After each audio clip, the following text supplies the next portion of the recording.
4 জন। ওই বিষয়টা অত্যন্ত মর্মান্তিক বিষয় আর কি।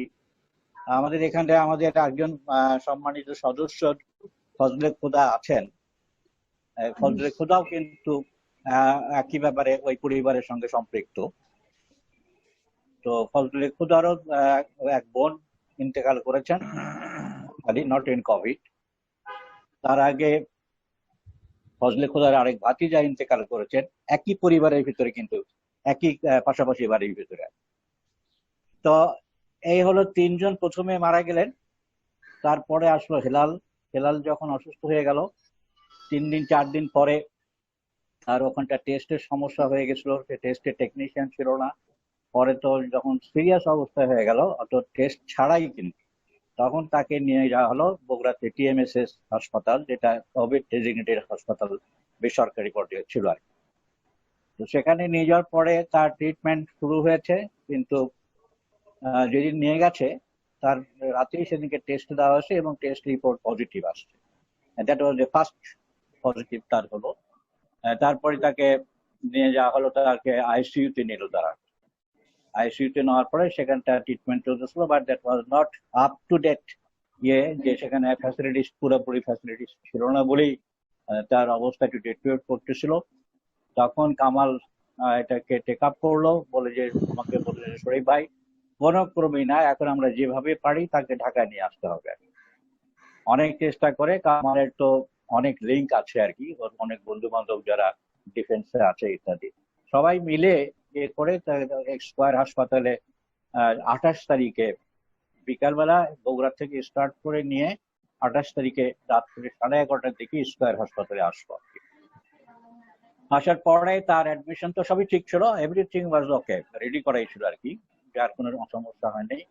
তো অলরেডি তাকে আইসিইউতে নেওয়া হলো। সেখানটায় আইসিইউতে নেওয়ার পরে সে রাত গেল, পরের রাত, এবং সবচেয়ে ব্যাপার হলো যে লিঙ্কটা করলো আমার সঙ্গে আর কি, যে তার ভালো মন্দ যা কিছু হবে ট্রিটমেন্টের ব্যাপারে যা কিছু ফিডব্যাক দেওয়া, সেটা সরাসরি আইসিইউ থেকে আমাকে প্রথমে ফোন করবে, আমি পরে সবার সাথে কমিউনিকেট করবো। That was very saddest part for me at this, I should say, because ওর ভালো সংবাদ হলেও আমার কাছে আসতেছে, খারাপ সংবাদ হলেও আমার কাছে আসছে। যাই হোক, এইভাবে 28 তারিখ গেল। 29 তারিখে তার বেশ ভালো ইমপ্রুভ করছিল, স্যাচুরেশন ভালো ছিল।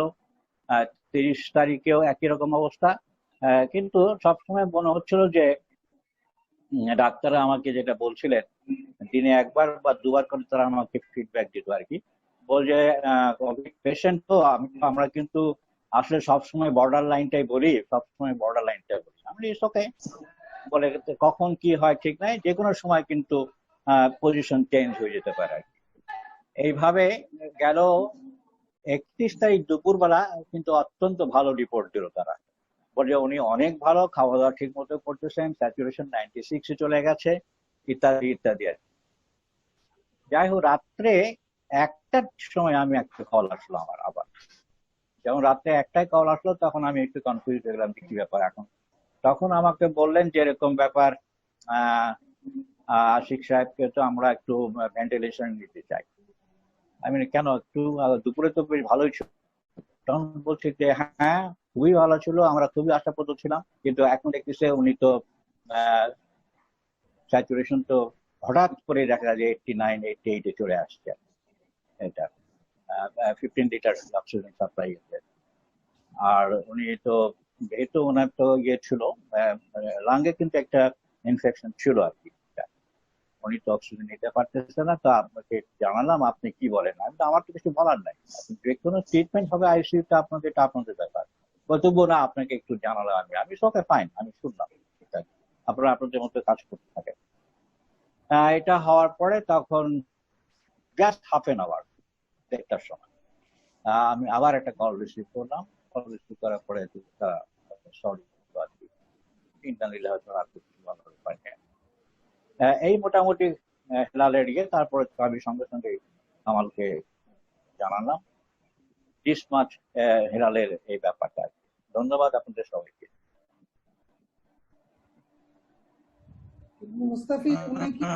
খুব দুঃখজনক। এখন আছে ম্যাডাম, ইফতেখার স্যার আছেন। ওনাকে নোট করে উনি কথা বলবেন। ওখান থেকে প্রথম নাম করতে হয়, তারপরে আমি ফোন বললেন যে ওনাকে নোট করতে মানে আমরা হ্যালো, শোনা যায় না?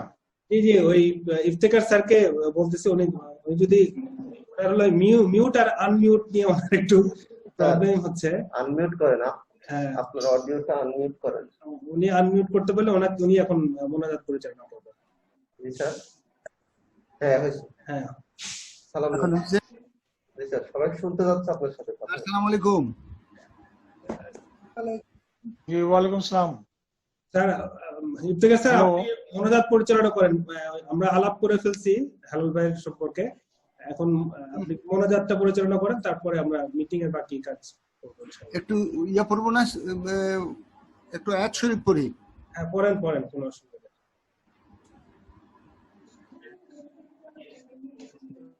বিসমিল্লাহির আউযু বিল্লাহি মিনাশ শাইতানির রাজীম। বিসমিল্লাহির রাহমানির রাহিম। وإذ يرفع إبراهيم القواعد من البيت وإسماعيل ربنا تقبل منا إنك أنت السميع العليم ربنا واجعلنا مسلمين لك ومن ذريتنا أمة مسلمة لك وأرنا مناسكنا وتوب علينا إنك أنت التواب الرحيم ربنا وابعث فيهم رسولا منهم يتلو عليهم آياتك ويعلمهم الكتاب والحكمة ويزكيهم إنك أنت العزيز الحكيم। অর্থ হচ্ছে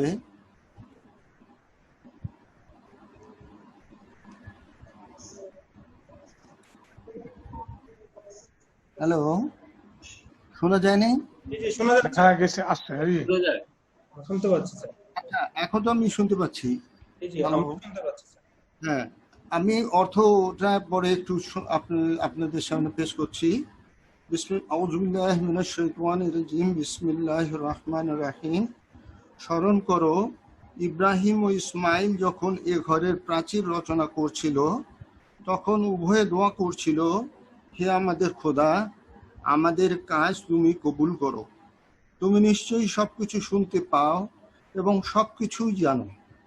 হে খোদা, আমাদের দুজনকেই তোমার অনুগত বানিয়ে দাও। আমাদের বংশ হতে এমন একটা জাতি উত্থিত করো যারা তোমার অনুগত হবে। আমাদেরকে তুমি তোমার ইবাদতের পন্থা বলে দাও এবং আমাদের দোষ ত্রুটি ক্ষমা করো। নিশ্চয়ই তুমি ক্ষমাশীল এবং অনুগ্রহকারী।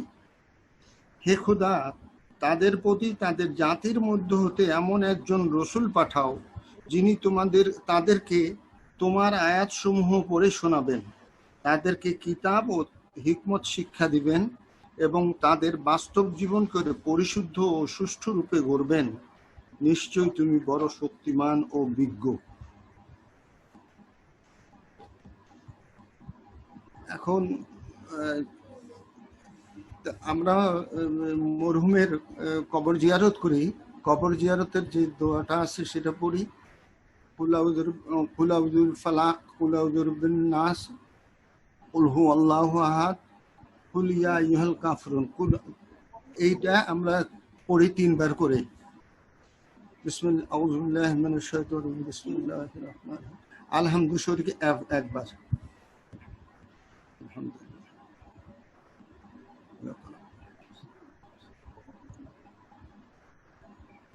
বিসমিল্লাহির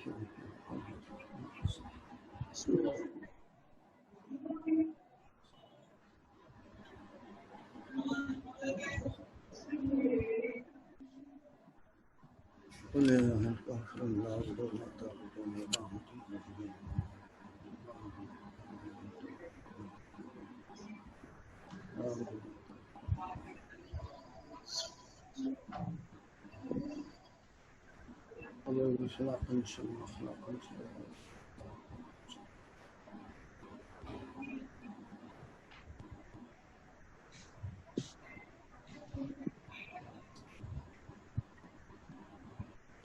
এবার আমরা দোয়া পড়ি। দরুদ শরীফ পড়া হয় না, দরুদ শরীফ আমরা পড়ে নিই, 3 বার পড়ি, 7 বার পড়তে ইচ্ছা। ছোট দরুদ শরীফ হইতে পারে, বড়। আল্লাহুম্মা সাল্লি আলা ইব্রাহিম اللهم بارك على محمد وعلى آل محمد كما باركت على إبراهيم وعلى آل إبراهيم إنك حميد مجيد على إبراهيم وعلى آل إبراهيم إنك حميد مجيد اللهم بارك على محمد كما صليت على إبراهيم اللهم إن ربنا ظلمنا أنفسنا إن لم تغفر لنا وترحمنا لنكونن اللهم اغفر لي حينا وميتنا وشاهدنا وغائبنا وصغيرنا وكبيرنا وذكرنا وانثانا اللهم من له فرح الاسلام ومن توفيته على الايمان برحمتك يا ارحم الراحمين আল্লাহ তুমি আমাদেরকে মাফ করো। আল্লাহ আল্লাহ আমাদের মধ্যে থেকে আমাদের ভাই উনি চলে গেছেন এবং আরো অন্যান্য অনেকে আমরা হারিয়েছি। আল্লাহ আল্লাহ সবাইকে তুমি মাফ করে দাও। আল্লাহ আল্লাহ তাদেরকে বেহেশত নসিব করো। আল্লাহ আল্লাহ দুনিয়াব্যাপী যে তাণ্ডব চলছে করোনা ভাইরাস, আল্লাহ তুমি এতে থেকে তোমার বান্দাদেরকে, তোমার সৃষ্টিগুলোকে তুমি বাঁচাও। আল্লাহ আল্লাহ আমাদের যাবতীয় গুনাহ খাতা মাফ করে দেন। আল্লাহ আল্লাহ আমরা বড়ই গুনাহগার। আল্লাহ আমাদেরকে গুনাহ মাফ করে দেন। আল্লাহ আল্লাহ আপনাদের দয়ার ছায়া শীতলের মধ্যে আমাদেরকে রেখে দেন। আল্লাহ আল্লাহ সবকিছু থেকে মাহফুজ রাখে দেন। আল্লাহ আমাদের ছেলে মেয়ে আত্মীয় স্বজন পাড়া প্রতিবেশী বন্ধু বান্ধব সবাইকে আপনি হেফাজত করেন, গোটা মানব কুলকে আপনি হেফাজত করেন। আল্লাহ আপনি বড় মেহেরবান, আপনি বড় মেহেরবান। সাল্লাল্লাহু তাআলা খায়রু খালকিহি মুহাম্মাদ ওয়া আলা আলিহি ওয়া আসহাবিহি আজমাইন বিরহমাতিকা ইয়া রাহমান।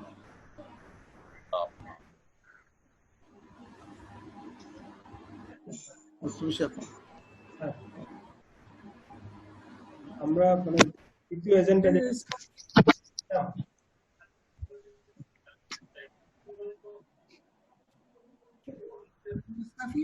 জি ম্যাডাম, আমরা পরের ইয়েতে চলে যাই, এখন তো এটা হয়ে গেছে। এর মধ্যে সকির ভাই জয়েন করছেন। সকির ভাই আসসালামু আলাইকুম। আসসালামু আলাইকুম সবাইকে। জি জি ম্যাডাম আসসালামু আলাইকুম, সবাইকে আমি সালাম জানাচ্ছি। ভালো আছেন তো? জি জি ভালো আছি। আপনার সাথে মাঝখানে একবার দেখা হয়েছিল, এই মাঝখানে 28 নম্বরে দেখা হয়েছিল। জি জি জি জি ভালো লেগেছিল। আমার একটু সরি, আমি একটু আমার আরেকটা মিটিং ছিল, ওটা শেষ করে ঢুকতে আমার দেরি হয়ে গেছে, কিন্তু আমি মুনাজাতটা পেয়েছি আপনাদের সাথে।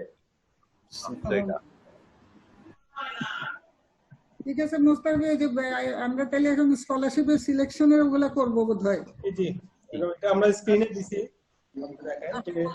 আমরা টোটাল 567টা ভ্যালিড অ্যাপ্লিকেশন মানে আমরা মেম্বারদের কাছে পাঠাইছিলাম। এটা 2 ভাগ করে পাঠাইছিলাম, কারণ 567টা আসলে একাভাবে সিলেকশন একটু মানে সময় সাপেক্ষ ব্যাপার।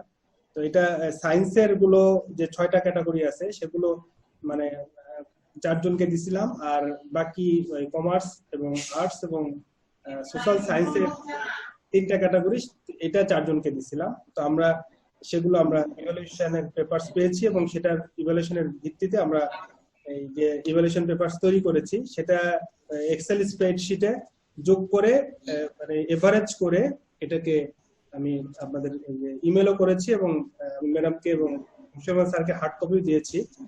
তো আমি যদি একটা একটা করে আসি, যে তার আগে বলি আমাদের বিএসসি অনার্সে 25টা স্কলারশিপ, তারপরে এগ্রিকালচার এবং ভেটেরিনারি সায়েন্স যেটা সেখানে 10টা স্কলারশিপ, ইঞ্জিনিয়ারিং এ 25টা scholarship, BSc engineering, textile engineering এ 5টা, এমবিবিএস এ 25টা, তারপর বিডিএস যেটা ডেন্টাল সেটাতে 5টা, বিবিএ তে 15টা, বিএসএস এ 20টা এবং বিবিএ তে 15টা।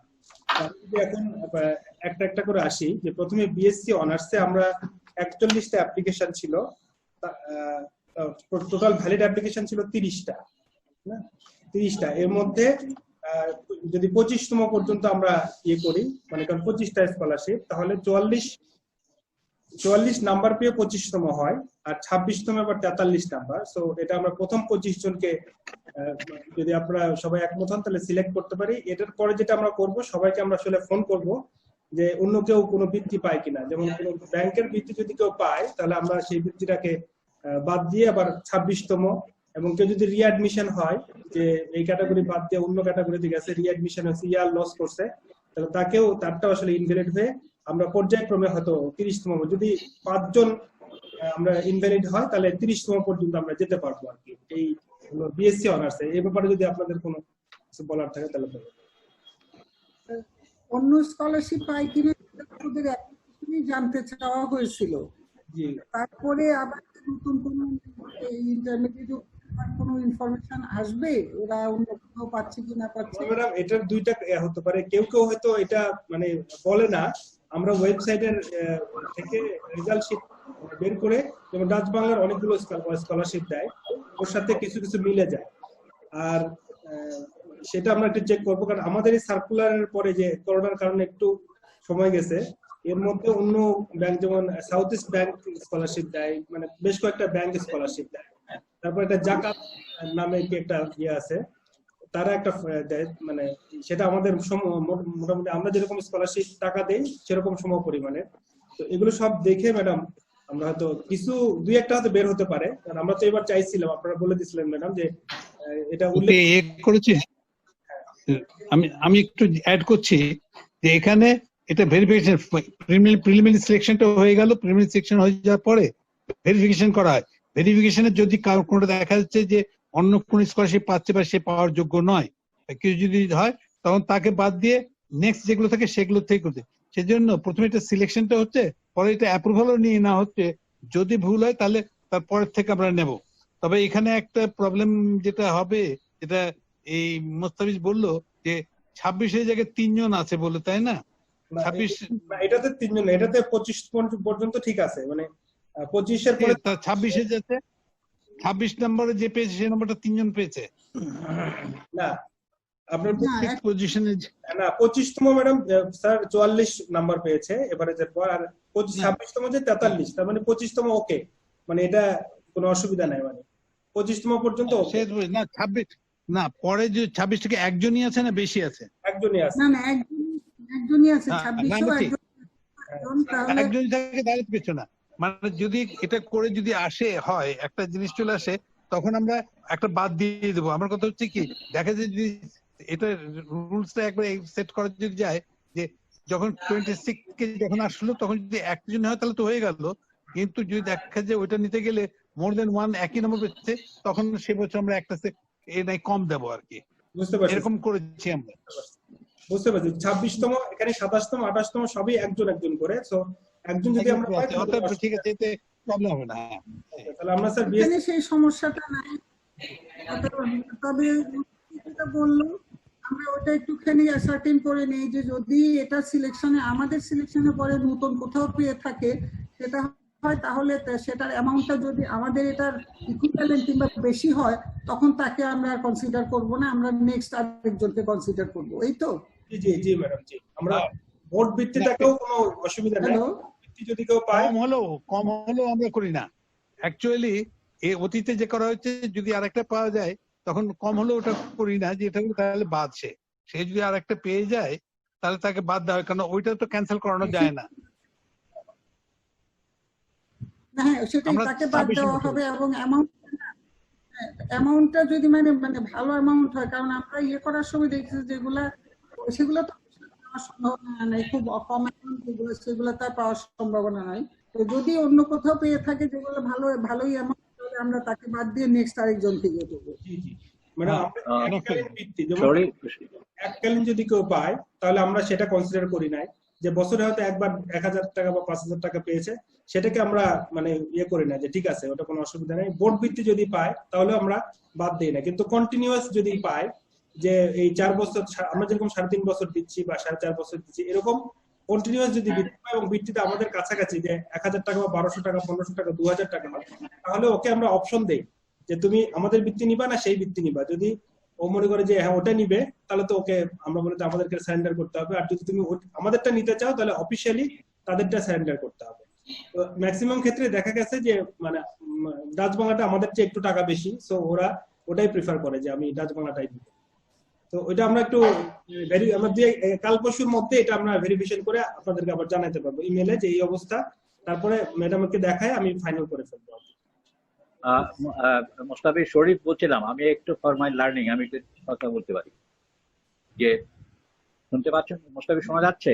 হ্যাঁ হ্যাঁ সবাই শুনতে শোনা যাচ্ছে। ওকে, বিএসসি অনার্স এর জন্য যে 25 জন অলরেডি সিলেক্টেড হয়ে গেছে, 26তম জনকে নিয়ে কথা হচ্ছিল। বাট আমি বলছিলাম 25 জনের ভিতরে আমরা যাদেরকে মূল্যায়ন করেছি এবং আলটিমেটলি এসে ফাইনালি 25 জনকে পাওয়া গেল, এই 25 জনের ভিতরে ইমদাদ সিতারা খানের কোন ক্যান্ডিডেট আছে কিনা যারা আগে এইচএসসি-তে পেয়েছে, নাম্বার 1। 2 নম্বর হচ্ছে যে এই 25 জনের ভিতরে যদি ডাচ বাংলা বা অন্য ব্যাংকের কেউ পেয়ে থাকে, তাহলে তাকেও সেখানটা মনোনীত করা হয়েছে কিনা এই 25 জনের ভিতরে। না এই যদি ঠিক আছে বলেন। হ্যাঁ, আর যদি এককালীনও কোনো সংস্থা থেকে কোনো ছাত্র বা ছাত্রী যদি পেয়ে থাকে, তাহলেও 25 জনের ভিতরে আছে কিনা। ওকে, হ্যাঁ, এই আমার 3টা এরকম প্রশ্ন থাকলো আর কি, সেটা যদি ক্লারিফিকেশন কর। ওকে ঠিক আছে, আমরা তাহলে এটা ক্লারিফিকেশন করে। তবে সাহেব, আমি শৈবাল সাহেব উত্তর দিচ্ছি। 1 নম্বর কথা হচ্ছে ডাচ বাংলা থেকে পাচ্ছে কিনা এটা আমরা এখনো চেক করি নাই, করলে বাদ দিয়ে দেবো। এটা হচ্ছে সিদ্ধান্ত হচ্ছে, বা এর আগে ছিল যদি কেউ ডাচ বাংলা থেকে পাওয়া যাবে, আপনার এই পর্যন্ত সিলেকশন হয়ে যাওয়ার পরে যদি কোনো প্রবলেম দেখা যায় কোথাও পাচ্ছেন হয়ে গেল, 2-1 জন যদি পায় তখন আমরা পরের গুলোকে করে সেটা নাই আপনাদেরকে জানিয়ে দেবো, যে ওটা দেখবে, চেক করে দেখে পরে হতে গেলে আমরা ওই 26-27 চলে যাবো আর কি। না হলে মশির ভাই সরি, ঠিকই আছে। আমি বলছিলাম এই 25 জনের ভিতরে এমন কিছু ক্যান্ডিডেট আছে কিনা যাদের তথ্য অলরেডি দেওয়া আছে যে ডাচ বাংলা থেকে পেয়েছে, বোর্ড থেকে পেয়েছে এবং ইমদাদ সিতারা খান থেকে পেয়েছে। রাইট, এটাই আমার প্রশ্ন ছিল আর কি। Right, thank you. না, তাদেরকে যদি তথ্য দেওয়া থাকে তাহলে বাদ দেওয়া হয়েছে, তাদেরকে করা হয় না। দেন ইটস ওকে, ফাইন, ঠিক আছে। সভাপতি মহোদয়ের দৃষ্টি আকর্ষণ করছে, আমি একটু একটা কথা বলতে চাই, আমার একটু জিজ্ঞাসা আছে। আমার কথা কি শোনা যাচ্ছে? হ্যাঁ শোনা যাচ্ছে। হ্যাঁ শোনা যাচ্ছে। আমি ওই যে ওদের কাছ থেকে যে চেক করা হবে যে ওদের অন্য কোনো স্কলারশিপ আছে কিনা, সেটা আমরা আসলে জানতে পারবো কিভাবে? ওরা কি আসলে সত্যি কথা বলছে কি বলছে না, সেটা আসলে চেক করার উপায়টা কি, এটা ঠিক আমি জানি না আর কি, জানার জন্য। ওয়েবসাইট থেকে করা হয়, ডাচ বাংলার ওয়েবসাইট, আমরা সর্বনিম্ন ওয়েবসাইট থেকে আমরা করি। এটা তো শুধু ডাচ বাংলা হলো, যদি অন্য কোথাও থেকেও পায় সেটা বলছি আর কি।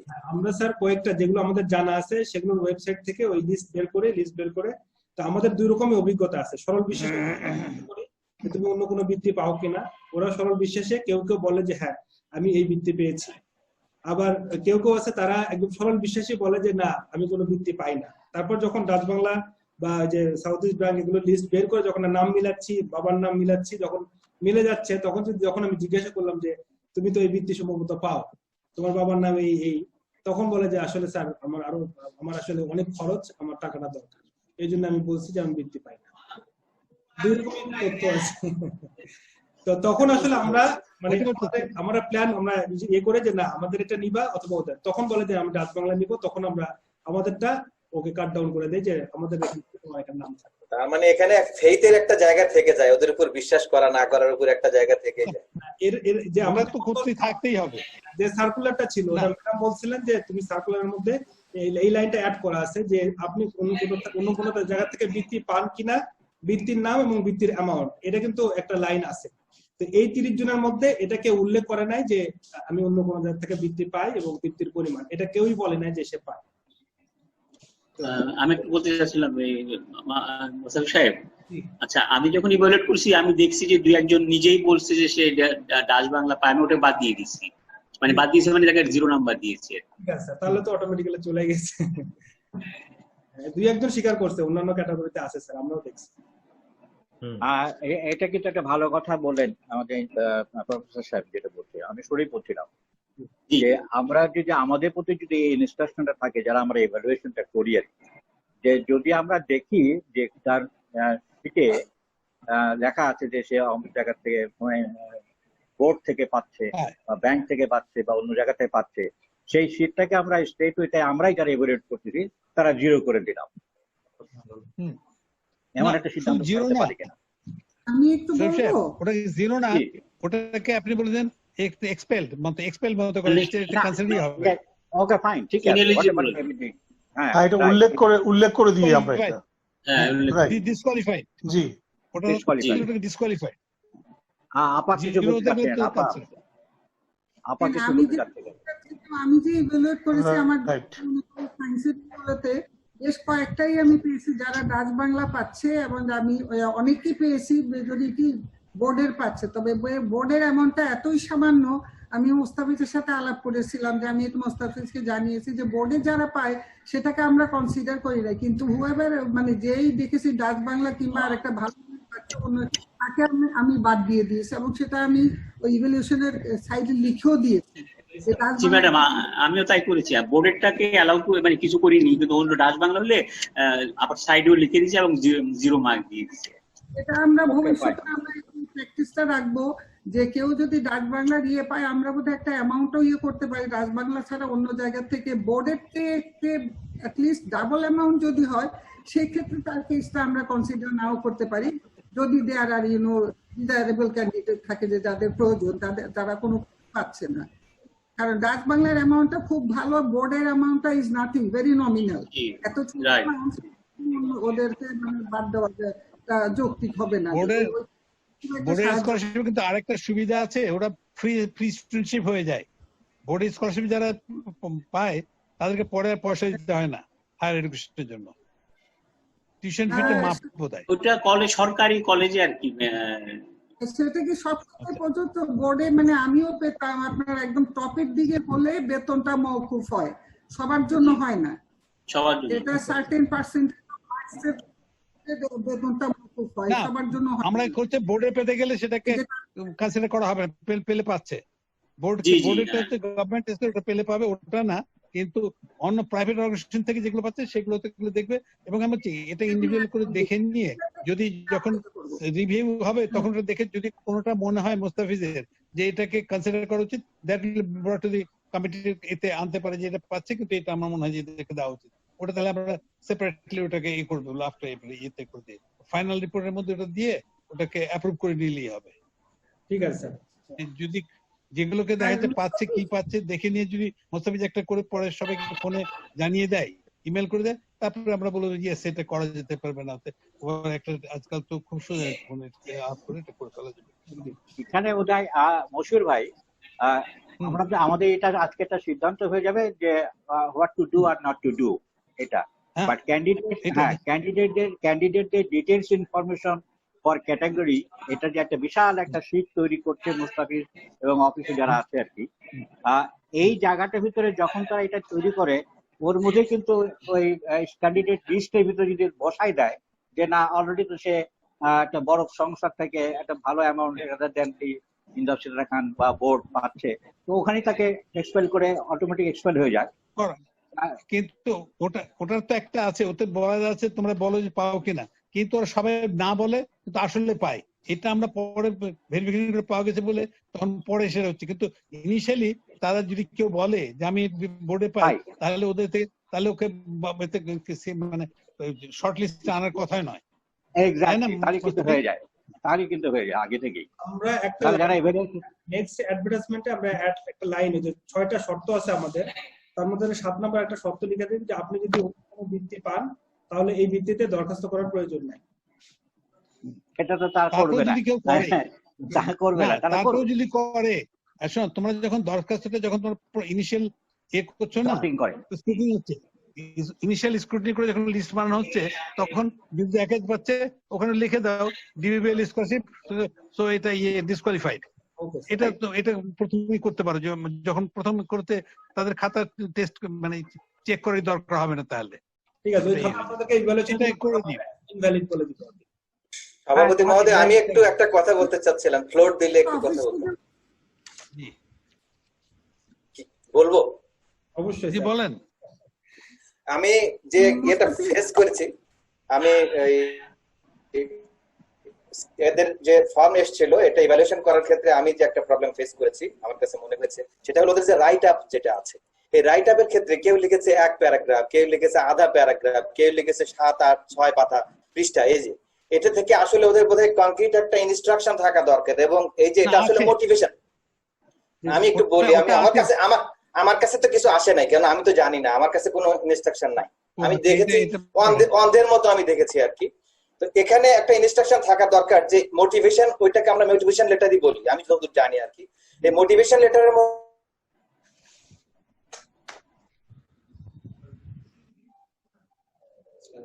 হ্যালো, মিউট হয়ে গেছে। হ্যালো, শোনা যায় না? এখন শোনা যাচ্ছে? না, ওনারটা শোনা যাচ্ছে। আসলে কোন কোন জিনিসগুলো থাকা দরকার, সেই আমার ওখানে লেখা ছিল হচ্ছে তাদের right up, co curricular activities এবং অনেক কিছু, এবং 40 নাম্বার। পরবর্তীতে মোস্তাফিজের কাছে আমি যেটা জানতে পারলাম, আমাকে মোস্তাফিজ বললো যে কো কারিকুলার অ্যাক্টিভিটিজ এগুলোতে কিছু দেওয়া যায় না, তাহলে আপনি 20-র মধ্যে দেখেন। তা আমি 20-র মধ্যে দেখেছি, শুধুমাত্র রাইট আপের উপরে আমি দেখেছি। এই সমস্ত গুলো আমাদের কাছে আসা দরকার। আমি তো সবসময় ওখানে থাকি না, আমি জানিও না, এগুলো ইনস্ট্রাকশন আমাদের কাছে থাকা দরকার, না হলে দেখার সময় ইভালুয়েশনের সময় সমস্যা হয়। আপনাকে আমি পেপারস গুলো দিব, কিন্তু আমরা একদম ক্লিয়ার ইনস্ট্রাকশন আছে ওখানে যে 300 থেকে 400 শব্দের মধ্যে সহজতে বাংলায় লিখতে হবে, এটা কিন্তু ক্লিয়ার। এবং এই লেখার মধ্যে কি কি থাকবে সেটাও ক্লিয়ারলি ওই মানে সার্কুলারের মধ্যে আমরা উল্লেখ করে দিছি। যে তাহলে এটা হচ্ছে মুস্তাফিজ, তাহলে এই জিনিসটা আমাদের কাছেও সার্কুলার ওই কপি আসা দরকার, নাহলে আমি কিসের ভিত্তিতে করবো, আমার তো এটা জানা নাই। আচ্ছা, যারা আমরা ইভালুয়েশন করি। মুস্তাফিজ, আগে তো আমরা যারা আগে থেকে করছি তারা জানি, যারা নতুন আছে অত এই কাজটা এবার যখন পাঠাবে ওই গাইডলাইনটা সবারই কাছে পাঠিয়ে দিও, তাহলে নতুন যারা আসবে তারাও জানতে পারবে। তাহলে নতুনদেরকে বেশি দেওয়া দরকার। হ্যাঁ, নতুনদেরকে, রাইট, নতুনদেরকে বলছি। এটাকে আমি ডিসকানেক্টেড ছিলাম কিছুক্ষণ, যাই হোক আমি আবার ব্যাক করেছি এখন। তো আমি ওই যেটা মাত্র ফজলে খোদা সাহেব বলে গাইডলাইনটা আমার মনে হয় আবার এখন যে সবার জন্য জাস্ট সামারি করে একটু গাইডলাইন দিয়ে দিয়ে নেক্সট টাইম ইভালুয়েশনের সময় গাইডলাইন গুলো। ওকে, তাহলে মানে আমাদের এটা স্ট্রিক্ট রুলস আছে। তো আমি নেক্সট টাইমে পেপারস গুলো সবারকে দিব যে আমরা আসলে কোন ইনস্ট্রাকশনে আমরা অ্যাপ্লিকেশন গুলো চাইছি এবং অ্যাপ্লিকেশন গুলো মানে কিভাবে পাঠানো উচিত ছিল আর কিভাবে ওরা পাঠাইছে, সেভাবে তার মার্কিং করতে সুবিধা হবে। ওকে, তাহলে স্যার আমরা যেটা মুস্তাফিজ এই ইয়ের ব্যাপারটা ম্যাডাম আমি বলছিলাম যেটা যে জিনিসটা আমরা এই মাত্র আলাপ করলাম সেটা আরেকটা নতুন গাইডলাইন হিসেবে যে ডাচ বাংলা কিংবা কোনো এই ধরনের হায়ার অ্যামাউন্টে যারা যদি পায় উঠলে সেটার একটা আলাদা পয়েন্ট করে দিয়ে সবাই যেন ওটা ভালো করে খেয়াল করে। আপনাদের পক্ষে তো আর সবগুলা ভেতরে গিয়ে চেক করা সম্ভব না, যদি অ্যাপ্লিকেশনের পয়েন্টে ওরা উল্লেখ না করে ভেতরে পেলে সেটা আমরা যারা মার্কিং করবো আমরা সেটাকে বাদ দিয়ে দেবো। তারপরে তো আপনারা ফাইনালের পরে এটা আবার ভেরিফাই করেন, সেটা ভেরিফাইটা শর্টলিস্ট হয়ে যায়, শর্টলিস্ট থেকে ভেরিফাই করাটা ততটা কষ্টকর না, প্রথম সবগুলা থেকে ততটা করাই যায়। জি ম্যাডাম, ঠিক আছে। তাহলে ম্যাডাম আমরা নেক্সটটাতে যাই, বিএসসি এগ্রিকালচার এন্ড ভেটেরিনারি সায়েন্সের যেটা, সেটাতে 10টা স্কলারশিপ। আমরা যদি দেখি যে এখানে 10 এবং 11তম একই মার্কস পেয়েছে আর কি। 10তম যে সেও 50.67 এবং 11তম যে সেও 50.67 এভারেজ করে। তো আমার মনে হয় এটাও আমরা এই প্রথম এই 10 জন বা 9 জনকে আগে ফোন করে ইনফরমেশন নিয়ে যে তাদেরও কোনো ইয়ে আছে কিনা, ব্রেকডাউন অথবা অন্য কোনো বৃদ্ধি পায় কিনা। যদি একজনকে এর মধ্যে বের হয় তাহলে তো আর 11তম পর্যন্ত আমরা আসতে পারবো, আর যদি বের না হয় সেই ক্ষেত্রে এই দুইটা অ্যাপ্লিকেশন আমি আমার মনে হয় যে বশির রহমান স্যার এবং ম্যাডামকে দেখায় ওই দুজন থেকে একজনকে সিলেক্ট করে অথবা 11 জনকে অথবা 9 জনকে আমরা সিলেকশন করে আমরা এগোতে পারি। এটা করতে গেলে শোনো মোস্তাফিজ, এখানে যেটা হচ্ছে এখানে আমার সাজেশন থাকবে যদি এরকম একজন হয়, যদি তোকে না পাওয়া যায় তাহলে সে বছর একটা স্কলারশিপ না আমরা কম দিতে পারি, if everybody agrees. Okay,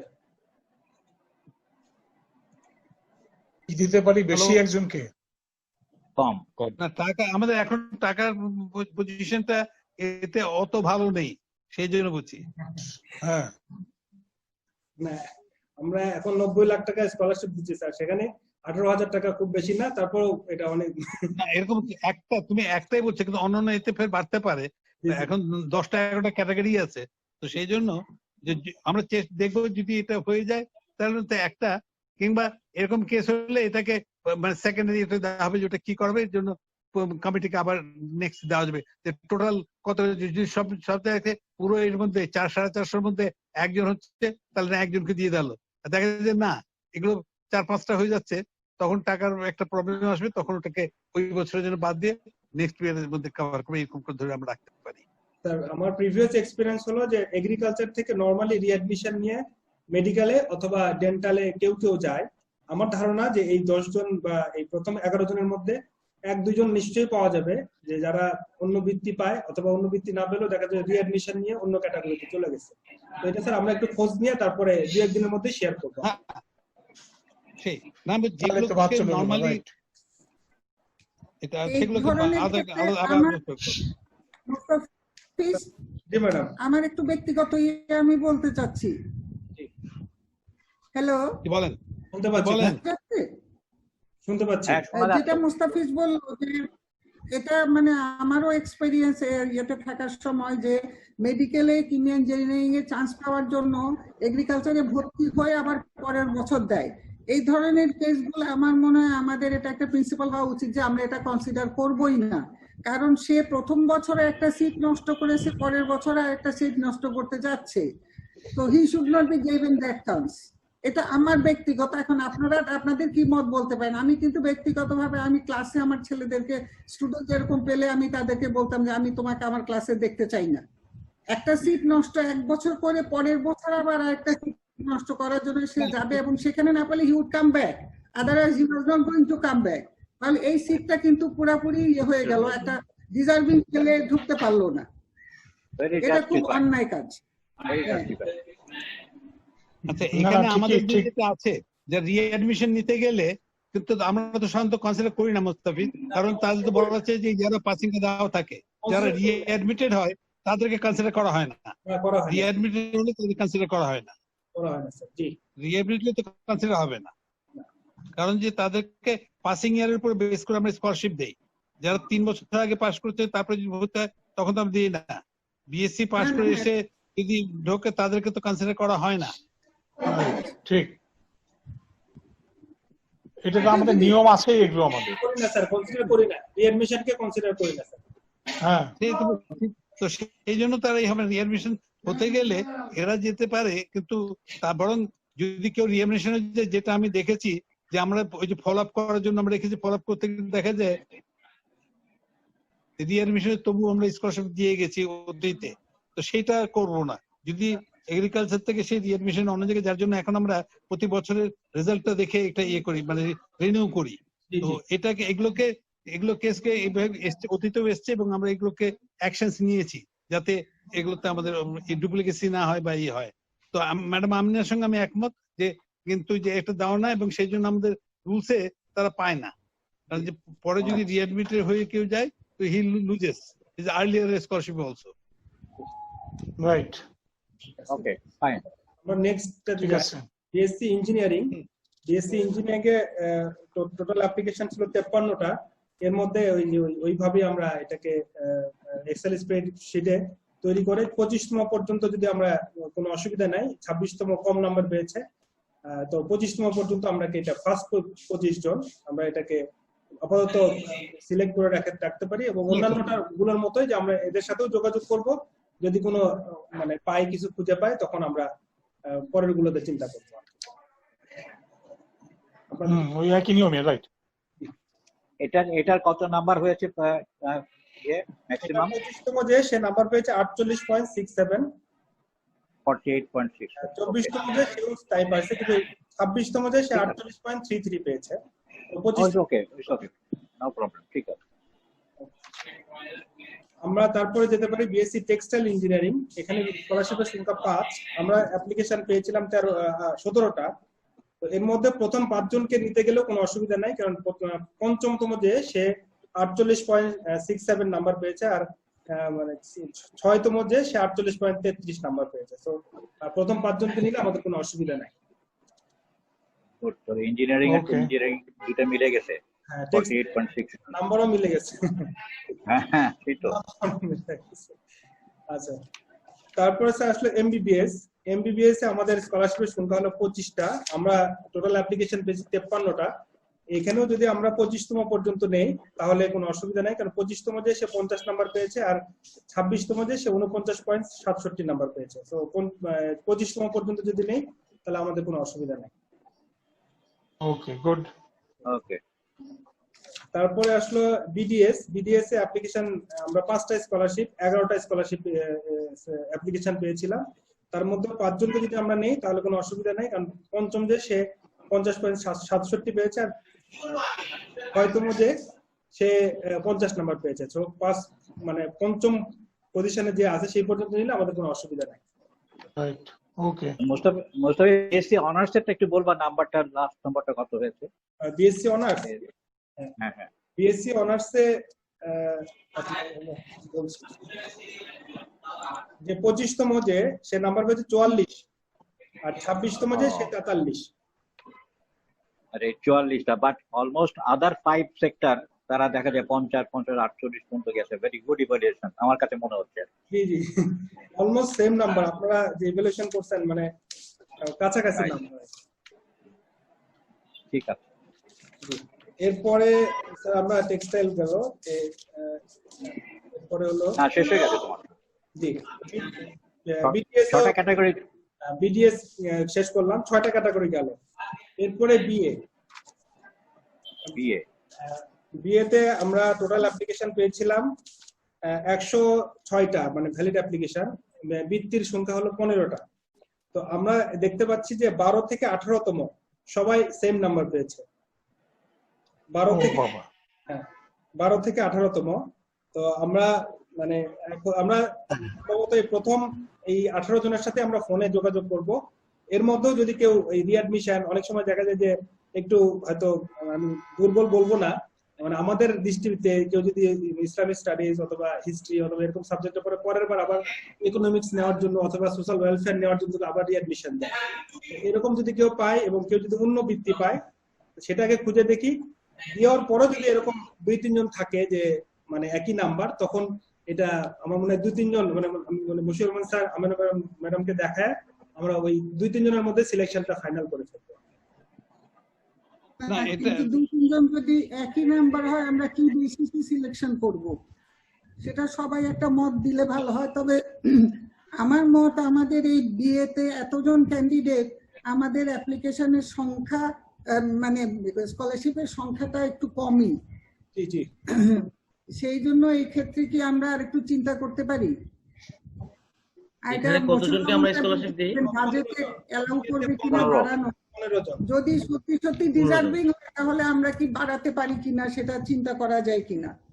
madam যদি একই নাম্বার পায় মনে হয় সবাইকে দেওয়া যায়, 3টা বাড়াতে হচ্ছে কিছুটা, হ্যাঁ কয়েকটা বাড়িয়ে দেওয়া যায় মনে হয়। জি ম্যাডাম, আমরা মানে 3টা বাড়াতে গেলে আমাদের যেটা হবে, we have to get approval from the Sitara Begum. এটাকে ওনাদেরকে না জানিয়ে তো আমরা সংখ্যাটা বড় কম বেশি কম করতে পারবো না। তবে এটাকে নিয়ে আমরা উই ক্যান টক ওভার। প্রথমে যে কটা হচ্ছে ওই প্রবলেমটাকে দিয়ে ওনার সঙ্গে আমরা যোগাযোগ করব এবং উনি যেরকম বলে সেভাবে করে আমরা চলবো। আচ্ছা, এটা আমাদের বাজেটের মধ্যে থাকবে। হ্যালো, হ্যাঁ জি, না আমি বলছি যে এখানে যদি স্কলারশিপ যদি বাড়াতে হয় তো সেটাকে করতে গেলে তো ওনার ইয়ে থাকবে। আরেকটা অর্ডার করতে পারে যে আমরা একটা বাড়ি দিলাম, যে টোটাল অ্যামাউন্ট যেটা সেটাকে তখন অ্যাডজাস্ট করে দিলাম, ওই সবাইকে ভাগ করে দিই, তাহলে আমাদের টাকা পয়সা কোনো হলো না। ওখানে যদি দেখা যায় যে একই নম্বর পাওয়ার জন্য বেশি পাচ্ছে, সবগুলোকে নিয়ে এখানে 15টা জায়গায় যদি 18টা হয়ে যায় তো টোটাল টাকাটাকে 18 দিয়ে ভাগ দিয়ে পার হেডে যা হচ্ছে সেভাবে করে একটা করতে পারি।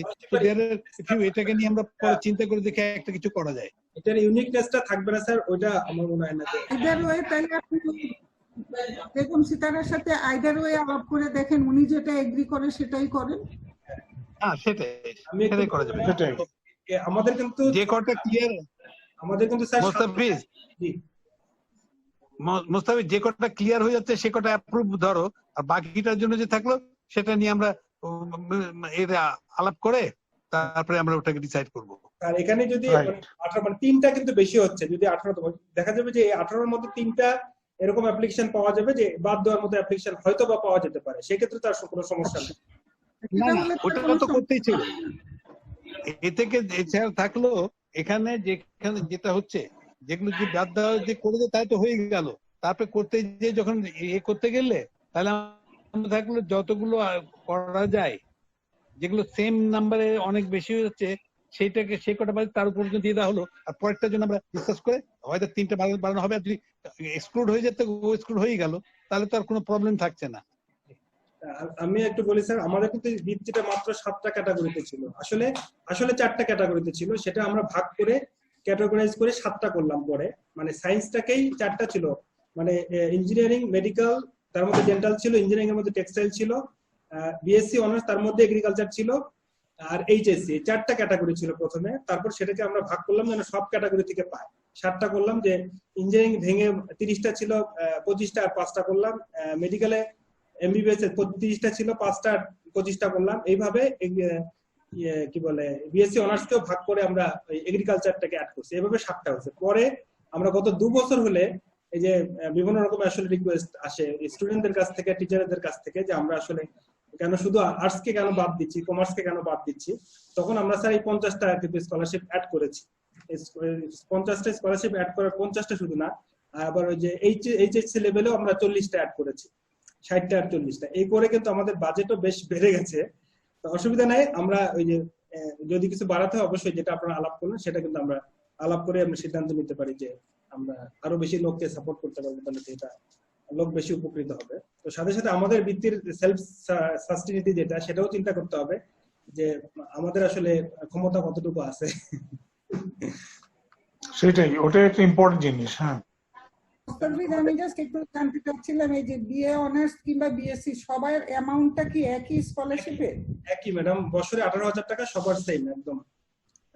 এটা ইউনিকনেসটা যে সেই ক্ষেত্রে বোধহয় বিএ অনার্সে আমরা সংখ্যাটা এই 15কে 18 করলে এমন কিছু হয় না, এই জন্য আমি জানি না আমি ভুল বলছি কিনা, কারণ সায়েন্স কিংবা বিডিএস কিংবা এমবিবিএস, ইঞ্জিনিয়ারিং, এগুলাতে খরচটা অনেক বেশি হিউম্যানিটিজ এর চেয়ে, পড়াশোনার দিকে খরচটা বেশি, যদিও হয় আমাদের ছেলেপেলে সবাই অনেক কষ্ট করে পড়াশোনা করে, অতএব সেই ক্ষেত্রে মানে 15 থেকে 18 করাটা হয়তো খুব বেশি হবে না। 18 করলে তখন কতটুকু? 18 করলে মানে 54,000 টাকা ইয়ারলি বাড়বে ম্যাডাম। 3টা যদি বাড়ায় তাহলে 54,000 টাকা ইয়ারলি বাড়বে, তাহলে 3.5 বছরে এটা 1.5 লাখ, 2 লাখ টাকার মতো আমাদের খরচ বাড়বে 3টা স্কলারশিপ যদি বাড়ে। এটা পরিমাণ খুব বেশি না। আমরা ম্যাডাম তাহলে এটা রেখে দেই, আমরা দেখেন আলাপ করেন। হ্যাঁ, আমাদের নেক্সট একটা মিটিংও হতে পারে ডোনারের সাথে, কারণ মিসেস সিতারা আমাদের স্কলারশিপের রেসিপিয়েন্ট যারা তাদের সাথে কথা বলতে চাইছেন, তখন আমাদের মেম্বার আপনারাও থাকবেন, আমাদের হয়তো এই আলাপগুলো সরাসরি ওনার সাথে আমরা করতে পারবো তখন। আচ্ছা, আপনি এগুলো একটু নোট করে রাখেন। অবশ্যই ম্যাডাম। ম্যাডাম তারপরে আমরা BBA, bachelor of business administration যেটাকে আমরা বলি, এটাতে ওই 15টা স্কলারশিপ। তো এটাতে ম্যাডাম আমরা ওই এক্সেল স্প্রেডশিট দেখি, তাহলে দেখবো যে 15, 16, 17 এই 3টা মানে একই নাম্বার পেয়েছে আর কি। তো আমার মনে এই ডিসকাশন তো আমরা করেই ফেলেছি, এখন আমরা ওই আগের গুলোতে দরকার মানে খোঁজ খবর নিয়ে যদি কেউ বাদ গেল তো গেল, না হলে আমরা এটার ব্যাপারে ওরকম ইয়ে করতে পারি যে মানে হয়তোবা মানে 14টাই দিয়ে আমরা শেষ করব, অথবা 17 পর্যন্ত যেতে পারি। তো এইটা আমরা মানে আগে খোঁজ খবর নিয়ে তারপরে আপনাদের সাথে এই ব্যাপারটা আলাপ করি, শেয়ার করি ডকুমেন্টটা, তখন আপনারা সিদ্ধান্ত দিয়ে নেন। ঠিক আছে, এরপরে বিএসএস এ আমরা আমাদের 20টা স্কলারশিপ। তো বিএসএস এ অ্যাপ্লিকেশন ছিল টোটাল আপনার 82টা। তো 82-র মধ্যে আমরা যদি প্রথম 15টা দেখি, তাহলে প্রথম 20টা দেখি, তাহলে কোনো অসুবিধা নেই, কারণ 20তম যে সে 46 নাম্বার পেয়েছে, আর 21তম যে সে 45.75 নাম্বার পেয়েছে। তো সেই হিসেবে আমরা 20তম পর্যন্ত নিলে কোনো অসুবিধা নাই। তো আমরা মানে এই সিলেকশন প্রক্রিয়াটা আমরা মানে এই পর্যন্তই আমাদের শেষ আর কি। ওকে, তাহলে এটা তো আর কিছু এটার মধ্যে আলোচনা আর কিছু নাই, আমাদের পরেরটাতে যেতে পারি বোধহয়। এটাতে খালি যেটা থাকলো ওই মিসেস সীতাকার সাথে আলাপ করে তারপরে এটা আপনার এই 2-3টা পেন্ডিং ডিসিশন থাকলো সেগুলো আপনারা ইয়ে করবেন। ঠিক আছে ম্যাডাম। আচ্ছা, তারপরে যেটা আছে ম্যাডাম সেটা হলো যে আমরা যে যেটা আমরা সিলেকশন করলাম ম্যাডাম, এটা হলো 18-19 সেশনের। আর আমরা এর মধ্যে সার্কুলার দিয়েছিলাম যেটা লাস্ট ডেট ছিল 22শে মার্চ, সেটা 19-20 সেশনের জন্য। সেটা এই এইচএসসি সহ অনার্স লেভেল মানে 2টা ক্যাটাগরিতে আমরা দরখাস্ত আহ্বান করছিলাম। তো 16 তারিখে যখন লকডাউন হয়ে গেল তখন সব ইনস্টিটিউশন বন্ধ হয়ে যায়, যার কারণে আমরা আসলে অ্যাপ্লিকেশন তুলনামূলক বলবো যে সব ক্যাটাগরিতে না, কিছু কিছু ক্যাটাগরিতে অ্যাপ্লিকেশন কম পেয়েছে। আমাদের অতীতের অভিজ্ঞতা হলো যে শেষের যে 4-5 দিন থাকে, আমরা পুরা 1.5 মাস যদি সময় দেই, 1.5 মাসের মধ্যে মানে 1 মাস মানে 10 দিন পর্যন্ত জানা অ্যাপ্লিকেশন পায়, শেষের 5 দিনে তার চেয়ে বেশি অ্যাপ্লিকেশন পায়। তো আসলে যে সময় অ্যাপ্লিকেশন পাওয়ার কথা সেই সময় আসলে লকডাউনের মধ্যে পড়ে গেছে এবং অনেক ফোন আমরা পেয়েছিলাম যে ইনস্টিটিউশন বন্ধ, আপনাদের ডেট যদি এক্সটেনশন করতেন ইনস্টিটিউশন নরমাল হলে তখন আমরা অ্যাপ্লিকেশন করতে পারবো। আমরা তো মাঝখানে এটাকে রাখছিলাম যে এখন অ্যাপ্লিকেশন করার দরকার নাই। পরে আমরা গত সপ্তাহে আমাদের যে একটা গ্রুপ পেজ আছে সেখানে এবং ইনস্টিটিউশনের সোশ্যাল মিডিয়ার যেগুলো পেজ আছে সেগুলোতে আমরা ইয়ে করে দিয়েছিলাম। তো এর মধ্যেও আসলে খুব বেশি অ্যাপ্লিকেশন আমরা পাইনি কারণ ইনস্টিটিউশন বন্ধ। এর মধ্যে সহজ করে যেটা আমরা দিছিলাম যে মানে অ্যাপ্লিকেশন করার জন্য আমরা তো কিছু শর্ত আরোপ করছিলাম যে সত্যায়িত, তারপর ডিপার্টমেন্ট হেডের সিগনেচার অথবা প্রিন্সিপালের সিগনেচার। আমরা বলেছিলাম যে সেগুলো কোনো সিগনেচারের দরকার নাই, অ্যাটাস্টেডের দরকার নাই, তোমরা অ্যাপ্লিকেশন পাঠাও, তারপরে যদি আমাদের ভেরিফিকেশনের দরকার হয় আমরা সিলেকশনের প্রক্রিয়া শেষ হলে প্রাইমারিলি যারা সিলেক্টেড হবে তাদের ভেরিফিকেশন আমরা করবো, তখন আমরা দেখবো যে তোমাদের কাগজপত্র ঠিক আছে। তো এটা করে হয়তো কিছু অ্যাপ্লিকেশন আমরা পেতে পারি আর কি। তো এই জন্য আমার সামনে আবার ঈদ, এখনো তো ইনস্টিটিউশন খোলে নাই, আমরা ডেট কি আরেকটু বাড়াতে পারি কিনা, যে ঈদের পরে 15-16 তারিখ পর্যন্ত বা 20 তারিখ পর্যন্ত, এটা যদি হয় তাহলে আমার মনে হয় সবার জন্য একটু সহজ হবে। মোস্তাফিজ, আমার মনে হয় এখানে একটু আমাদের চিন্তা করার আছে যে কোভিড এর মন মেজাজ তো আমরা এখনো বুঝতে পারছি না। কোভিড এর ইয়েটা যদিও বলছে যে মানে আমাদের এই ঈদের পরে খুলবে, কিন্তু ইন্টারন্যাশনাল ইয়েতে যা দেখছি অনেক জায়গাতে এই বছর স্কুল কলেজ খুলবে না। আমাদের কি করবে সেটা আমরা এখনো বুঝতে পারছি না। অতএব আমরা একটু অপেক্ষা করি, ঈদের পরে আমাদের বাড়াতে হবে সেটা বুঝতে পারছি, কিন্তু কতটুকু বাড়াবো, কতদিন পর্যন্ত বাড়াবো সেটা কি আমরা আরেকটু দেখবো নাকি এখন করবো? ম্যাডাম তাহলে কি মনে হবে? ওপেন থাক, আমরা লাস্ট ডেট না বলি, ওপেন থাকুক। আমার মনে হয় সবার সাথে পরে ইয়ে করে আমরা জাস্ট পরিস্থিতি বোধে স্কুল কলেজ যদি খুলে যায়, সরি স্কুল তো আর দরকার নেই, এই ক্ষেত্রে ইয়ে যদি খুলে যায় ইনস্টিটিউশন গুলো খুলে গেলে তখন আমরা লাস্ট ডেটটা বলতে পারি, অ্যানাউন্স করতে পারি নতুন করে। ঠিক আছে ম্যাডাম, আমার একটা ই ছিল বলেন ম্যাডাম, এই সম্বন্ধে আমি একটু বলতে চাই, যে সমস্ত সাবজেক্টে আমরা এনাফ পেয়েছি এগুলোর জন্য আর বারবার দরকার নাই। যেগুলো তাতে দেখাচ্ছে যে আমাদের যে স্কলারশিপ তার চেয়েও কম বা স্কলারশিপ যত করে তার ডাবল নাম্বার নাই, সেগুলোর জন্য শুধু টাইম বাড়ানো। কিন্তু যেগুলোতে already 2 times 3 times already application আছে সেখানে গুলোতে বারবার আমার কোনো প্রয়োজন আছে বলে আমি মনে করি না পার্সোনালি। আমি একটু তাহলে বলি যে আমরা কোন ক্যাটাগরিতে কত অ্যাপ্লিকেশন পেয়েছি। যেমন বিএসসি অনার্সে আমরা 46টা অ্যাপ্লিকেশন পেয়েছি, এর মধ্যে হয়তো কিছু ইনভ্যালিড। স্কলারশিপ কতগুলো? 25টা স্কলারশিপ। স্কলারশিপ কতগুলো? স্কলারশিপ নাম্বারটা বলো। 25টা স্কলারশিপ আমরা পেয়েছি, 46টা অ্যাপ্লিকেশন পেয়েছি। 20টা প্রায় ডাবল। গতবার আমাদের ডিএসসি তে কত পেয়েছিলাম সেটা একটু দেখি।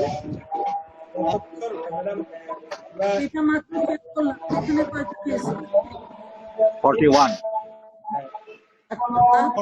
এটা আমরা ক্লোজ করতে পারি, মানে জাস্ট কম্পারেটিভ যদি থাকে গতবারের সাথে তাহলে মুসলিমরা আমাদের এক্সটেন্ড করে দরকার নেই, তাহলে এটা বাড়াবার দরকার নেই। হ্যাঁ তাহলে মানে গতবার দরকার নেই। ঠিক আছে, এটা দরকার নেই। নেক্সটে যাও। এগ্রিকালচারে আমাদের বৃত্তি হলো 10টা, এবার অ্যাপ্লিকেশন পেয়েছি 30টা, গতবার পেয়েছিলাম 46টা। এবার কতগুলো পেয়েছি?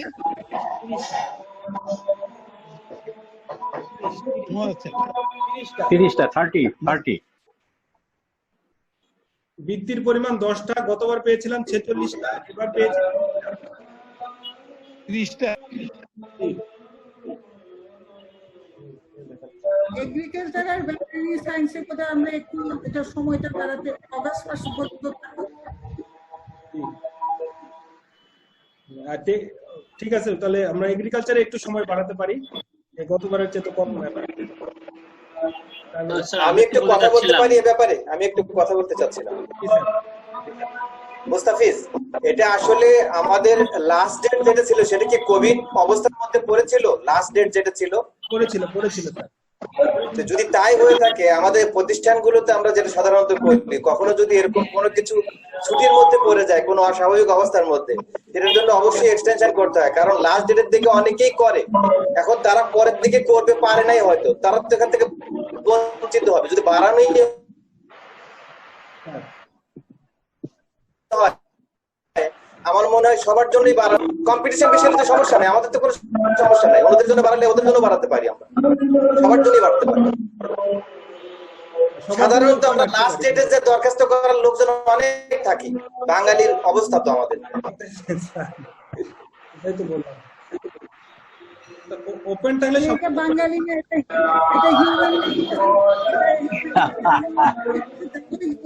সবার জন্যই বাড়ানো থাকো। এখন শুধু অগাস্ট পর্যন্ত আছে, আমরা আর একটু কোভিডটা অবজার্ভ করি, কোভিডের অবস্থা দেখে আমরা যদি দরকার হয় অগাস্টের পরে বাড়াবো, না হলে বাড়াবো না, সবার জন্য বাড়াবো। ঠিক আছে? হ্যাঁ ঠিক, এটাই আমার মনে হয়, তাই সেটাই ঠিক হবে আপনার। আমরা যদি এটা করি, বাড়াবো কি বাড়াবো না, এটাকে যদি এখন থেকে রাখে, তাহলে এখন তাহলে যদি না বাড়াই সময়, তাহলে তো এখন পাঠিয়ে দেওয়া, ইভ্যালুয়েশন পাঠিয়ে দেওয়া যেতে পারে, নাহলে এটা কিন্তু সবটাই ইভ্যালুয়েশন ডিলেড হবে।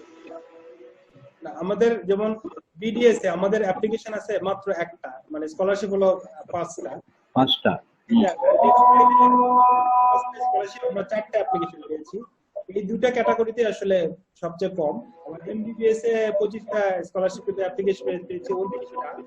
এই 3টা ক্যাটাগরি, মানে টেক্সটাইল, এমবিবিএস এবং বিডিএস, এই 3টাতে আসলে তুলনামূলক অনেক কম।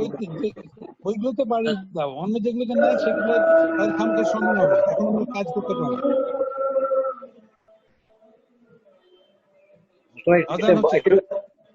একটু বড় করো তো মুস্তাফিজ, বড় করে দাও তো, বড় করো, জুম করো তো। ওকে ওকে।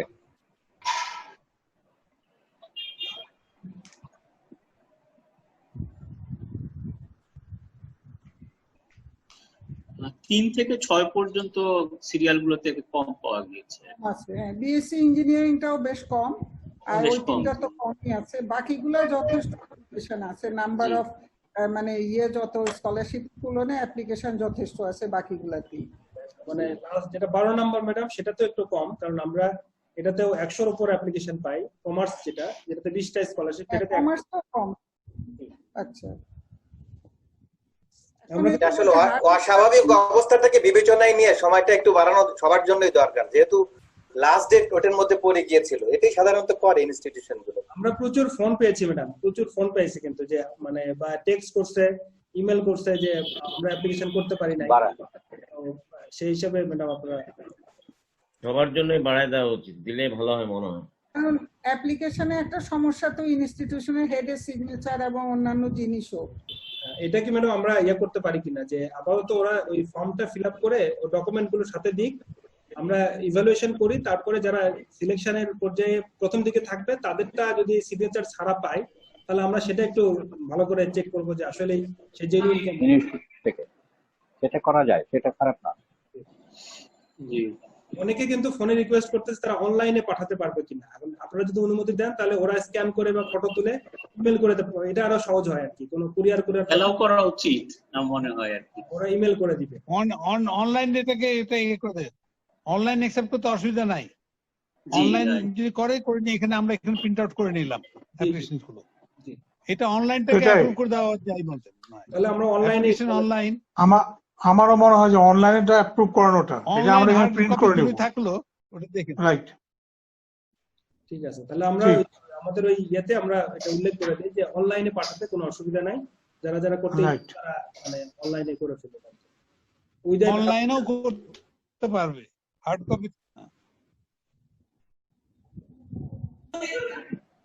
তো হয়ে গেল সব আইটেম নাকি? আর কিছু আছে বাকি? আরেকটু আসছে না অনলাইনে আমি একটু অনলাইনে কি অ্যাপ্লিকেশন করবে? ম্যাডাম। অ্যাপ্লিকেশনের সমস্যাটা হচ্ছে কোথায়? ইনস্টিটিউশনের হেডের সিগনেচার আর অন্য কি আর কি? ওই যে প্রত্যয়নপত্র একটা চাই ম্যাডাম, আমরা যে ডিপার্টমেন্টের হেডের প্রত্যয়নপত্র, যে সে এই স্টুডেন্ট রোল নাম্বার প্রত্যয়নপত্র আর সিগনেচার আর এই হলো দুটা। পেপার গুলো সত্যায়িত করতে বলি, এই তিনটা জিনিস। তাহলে ওরা মানে ওই যে অনলাইনে ইয়ে করে স্ক্যান করে পাঠাবে, অরিজিনালটাই পাঠিয়ে দিবে, স্ক্যান জি। করে পাঠাবে। অরিজিনালটাই স্ক্যান সেটা করে অরিজিনালটা স্ক্যান করে পাঠায় তাহলে পাঠাতে পারে অনলাইনে। জি সেটা যদি অরিজিনালটা থেকে স্ক্যান করে পাঠায় কিন্তু কোন রকম ফটোকপি না, ওকে কারণ ফটোকপির বিশ্বাস নাই। অরিজিনালটা উইথ ওই যে বোর্ডের ইয়া সহ যদি করে তাহলে সেটা আমরা কনসিডার করতে পারি, সেটা স্ক্রুটিনি মানে বোঝা সম্ভব যে সেটা ইয়ে কিনা। স্ক্যান করে পাঠায়, আর এখন স্ক্যান করাটা মানে গ্রামে দিলেও কোনো রকম সমস্যা নাই, স্ক্যান করে অরিজিনাল থেকে স্ক্যান করে পাঠানোটা। না, ফটো তুলে পাঠাবেন ম্যাডাম, ফটো তুলে। সবার হাতে অ্যান্ড্রয়েড ফোন আছে, ফটো তুলে আমাদেরকে মেসেঞ্জারে অথবা ইমেল করে পাঠাবে, এটা খুবই সহজ। ভাইবারে পাঠিয়ে দিতে পারবে। বোঝা যাবে, অরিজিনালটা বোঝা যাবে, কালার টালার দেখলে বোঝা যাবে। আর একটা হচ্ছে অরিজিনাল সার্টিফিকেট গুলো তো আমরা এতে অনলাইনে চেক করতে পারি তো। তো তুই তো এক্সপার্ট, রোল নাম্বার নাম্বার যা দেয় সার্টিফিকেট অনলাইনে সব চেক করা যায় আজকাল, চেক করা যায়। জি তো ওটা অসুবিধা হবে না। রাইট, ঠিকই আছে। তাহলে আমার মনে হয় আমরা হিউজ অ্যাপ্লিকেশনও পাবো, কারণ এটা রিকোয়েস্ট অনেকদিন আগে থেকে ছিল যে অনলাইনে সুযোগ দেন, আমরা অনলাইনে আমার বাট টাইমটা কতটুকু করলেন মোস্তাফিজ? আমরা মনে হয় অগস্ট মাস পুরোটা ওপেন থাকছে। হ্যাঁ, সেটা আলোচনা করে নাও, একটা ডেডলাইন দিয়ে দাও তাহলে। তাহলে দুটো জিনিস থাকলো, অনলাইনে ইয়ে ডেডলাইন দিবে আর ওই ইয়েগুলো অরিজিনাল সার্টিফিকেটের স্ক্যান কপি পাঠাবে, অনলাইনে পাঠাবে যেটা সেটা, কোনো ফটোকপি না। ঠিক আছে। এটা কি আবার বিজ্ঞাপন করতে হবে? এটা আমাদের ইয়েতে বিজ্ঞাপন করে দেবো, আমার মানে পেপারে করার দরকার নাই, কারণ আমাদের যে একটা আমাদের ওয়েবসাইটে আর কি। হ্যাঁ, ওয়েবসাইট, আমাদের গ্রুপ পেজ আছে, তারপরে ইনস্টিটিউশনের যে গ্রুপ পেজ মানে ফেসবুক পেজ আছে, ওগুলোতে আমরা এটাকে সার্কুলেট করি। এটাই ভালো, অনেক অনেক এভিনিউ তৈরি হয়েছে। আমাদের যারা প্রিভিয়াস স্টুডেন্ট আছে ওরাও যে এখন অনলাইনে ক্লাস করতেছে, ওদের আবার যে মেডিকেলে একটা গ্রুপ আছে, প্রত্যেক সাবজেক্টের একটা গ্রুপ আছে, ক্লাসের গ্রুপ, ওদের সাথে এটা শেয়ার করলে ওরা অটোমেটিক্যালি পেয়ে যাবে। ওকে, গুড। আচ্ছা ঠিক আছে, নেক্সটটা কি আমাদের?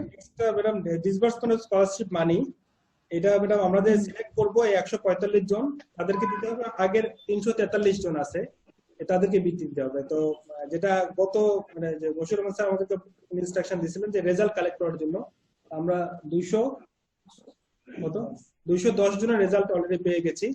তো সেটা আমরা সেটাও টেবুলেশন করতেছি যে কাদের রেজাল্ট কি অবস্থা। এখন এর মধ্যে বেশ কিছু ফোন আসছে যে করোনাকালীন সময় তারা খুব তাড়াতাড়ি হল থেকে চলে গেছে, কারণ রেজাল্ট নিয়ে যায় নাই, মানে এখন রেজাল্টের কপিও ফটোকপিও নিয়ে যায় না সাথে, বা ফোনে বা কোথাও এই ফটোকপি নাই।